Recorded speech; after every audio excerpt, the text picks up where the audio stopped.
Bonjour à tous, bonjour à toutes, bienvenue dans votre flash d'information.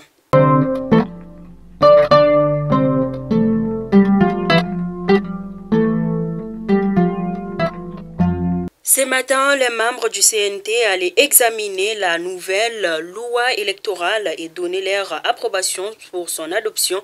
Le projet de loi sera défendu par la ministre déléguée auprès du Premier ministre chargé des réformes. Les écoles d'Empiabougou et Tiorola, commune de Kiban à une vingtaine de kilomètres de Banamba, ont été fermées vendredi dernier par des présumés djihadistes à moto après avoir chassé les enseignants des deux écoles.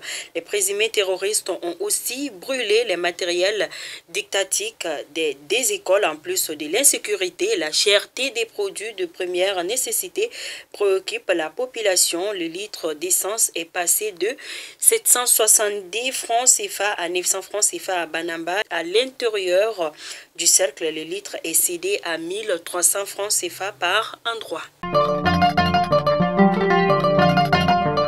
Le président du réseau ouest africain pour l'édification de la paix OANEP Mali, Mahamadou Togo, a été reçu hier dans le vestibule du chef de village de Yorosso, non moins coordinateur des chefs de village du cercle. Cette visite entre dans le cadre de la mise en place du comité consultatif de sécurité où le chef de village a réitéré son engagement pour l'attente de la phase 2 du projet.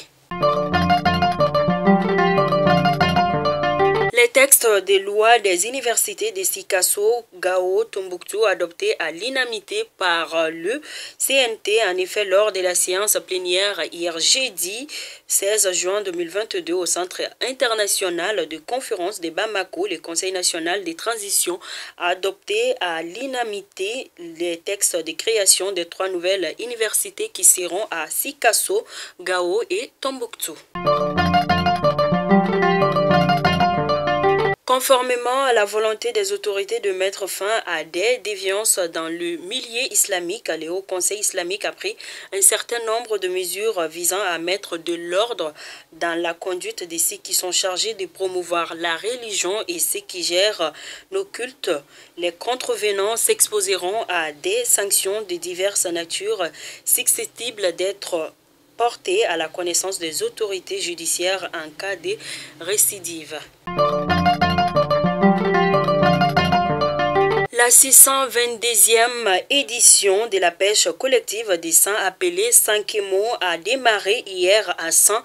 Cette année, l'événement a débuté par le Bombay, une manifestation folklorique qui veut dire entente des bois. Dans les brèves de nos confrères des studios Tamani, il en ressort qu'à Massina, des hommes armés non identifiés ont organisé une soirée de prêche le mardi 14 juin dans le village de Tongolokoro, commune de Kolonko. Au cours de ces prêches, il a été question du paiement de la zakat, le port du voile par les femmes et leur dénonciation aux forces armées et de sécurité.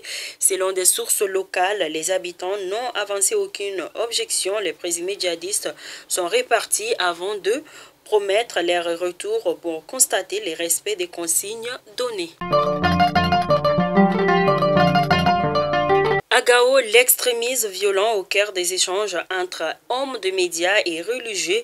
En effet, des hommes de médias et les leaders religieux ont échangé en début de semaine sur la cohabitation pacifique et l'extrémisme violent dans la région de Gao. Des messages de sensibilisation et des émissions sur les thèmes seront élaborés pour mieux informer et sensibiliser les populations. La rencontre a été financée par ERN à travers l'ONG Orfed. Fidèles abonnés de Mali Kunafoni, c'est donc tout pour votre flash de ce vendredi 17 juin 2022. Avant de vous quitter, vivez votre vie avec votre cœur, partagez avec votre cœur et vous toucherez et guérirez les âmes des gens. Sur ce, je vous souhaite très bonne journée de vendredi et bonne prière à tous. Que Dieu bénisse le Mali. Merci.